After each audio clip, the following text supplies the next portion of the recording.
2023년 7월 19일 최수근 상병이 경북 예천에서 실종자 수색 작업 중 급류에 휩쓸려 순직했습니다. 사건 후에 대통령실과 고위 간부들이 수사에 외압을 행사했다는 의혹이 제기되었습니다. 군 내부에서 벌어진 이런 일들은 군의 공정성과 투명성을 해치며 국민들의 불신을 초래하게 됩니다. 이러한 사건이 반복될 경우 군 전체의 이미지와 기능에 치명적인 영향을 미칠 수 있습니다. 사건이 발생한 후 해병대는 바로 수사에 착수했습니다. 박정훈 대령이 수사단장으로 임명되었고 2023년 7월 30일에 최상병이 소속된 임성근 해병대 제1사단장 등 8명에게 업무상 과실치사 혐의가 있다고 보고했습니다. 그런데 이종섭 당시 국방부 장관이 경찰 이첩을 보류하라고 명령했죠. 이 명령으로 인해 사건의 흐름을 크게 바꿨습니다. 하지만 박 대령은 이 지시를 따르지 않고 사건을 경북경찰청으로 이첩했습니다. 이후 국방부 검찰단이 수사 서류를 회수하고 박 대령을 항명 등의 혐의로 고발했습니다. 국방부는 현장 지휘관 2명만 경찰에 재입첩하면서 논란이 계속되었습니다. 이러한 과정에서 군 내부의 갈등과 외압 의혹이 더욱 심화되었습니다. 특히 박 대령은 자신의 행동이 군의 명예와 진실을 지키기 위한 것이었다고 주장하며 국방부와의 갈등이 격화되었습니다. 국방부에 따르면 2023년 7월 31일 수사자료를 해병대 지휘부에 이첩 대기하라는 지시가 있었는데 대령은 이를 따르지 않고 8명의 혐의가 적시된 수사자료를 경북경찰청으로 이첩했습니다. 국방부는 즉시 수사자료를 회수했으며 해병대 사령부는 8월 8일 박 대령을 보직 해임했습니다. 국방부 검찰단은 박 대령을 항명 혐의로 형사 입건했고 박 대령은 국방부 수뇌부가 지휘부의 혐의를 제외하려고 수사 결과 조정을 압박했다고 주장했습니다. 2024년 1월 공수처는 해병대 사령부를 압수수색하며 기초수사를 진행했습니다. 박 대령의 주장과 국방부의 대응이 맞서면서 사건의 진실을 둘러싼 논란이 계속되고 있습니다. 이 과정에서 국방부와 해병대 간의 신뢰 문제도 부각되었으며 군 내부의 구조적 문제점들이 다시 한번 드러났습니다.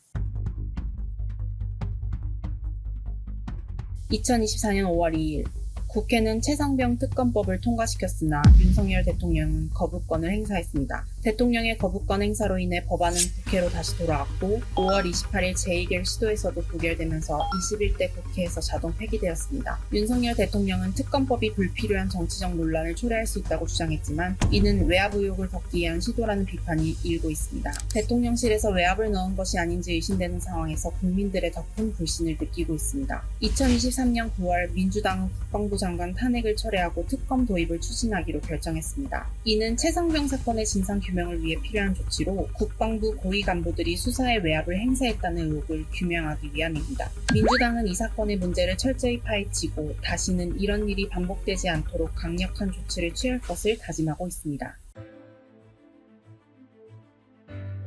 최상병 사건과 비슷한 사례로는 지난 2014년에 윤일병 사건이 있습니다.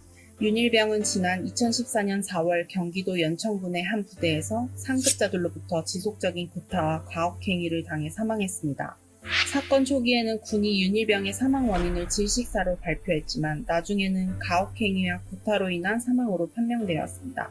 윤일병 사건은 군 내부의 문제점을 드러내는 중요한 계기가 되었고 군 인권 보호를 위한 제도적 개선이 이루어졌습니다. 그러나 10년이 지난 지금도 최상병 사건을 통해 여전히 군 내 문제가 해결되지 않았음을 알 수 있습니다. 이는 군의 개혁이 지속적으로 이루어져야 할 필요성을 강조합니다. 윤일병 사건 이후 군 내부의 개선이 미흡했음을 보여주는 이번 최상병 사건은 군의 지속적인 개혁과 강력한 제도적 변화를 요구합니다. 앞으로 이 사건의 진상규명이 어떻게 진행될지 주목해야 합니다. 첫째, 박정훈 대령의 군사법원 재판 결과가 중요합니다.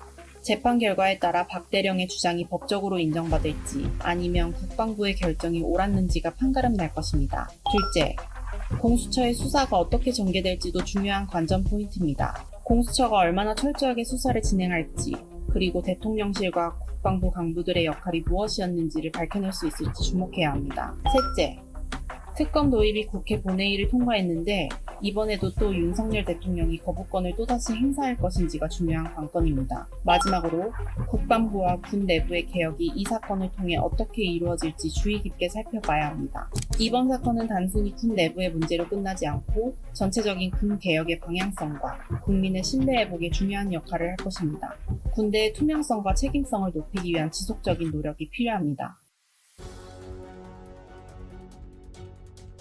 이 사건은 군 내부의 사고로 끝날 수 있었던 문제를 군 수뇌부의 외압 의혹으로 인해 국민의 신뢰를 무너뜨리는 중대한 사건으로 발전시켰습니다. 윤석열 대통령의 거부권 행사가 외압 의혹을 덮으려는 시도로 의심받는 상황이고, 민주당은 특검 도입을 강력히 추진하고 있습니다. 대통령실에서의 외압 의혹은 국민들에게 큰 충격을 주고 있으며, 이 사건의 철저한 진상규명과 관련자 처벌이 이루어져야만 국민의 신뢰를 회복할 수 있습니다. 10년 전 윤일병 사건 이후에도 군 내부의 문제는 여전히 해결되지 않았습니다. 이번 사건을 통해 다시 한번 군의 투명성과 책임감을 높이는 계기가 되어야 합니다. 윤석열 대통령과 대통령실의 외압 의혹이 철저히 조사되고 국민에게 투명하게 공개되는 것이 무엇보다 중요합니다. 7월 19일은 최수근 상병의 순직 1주기입니다.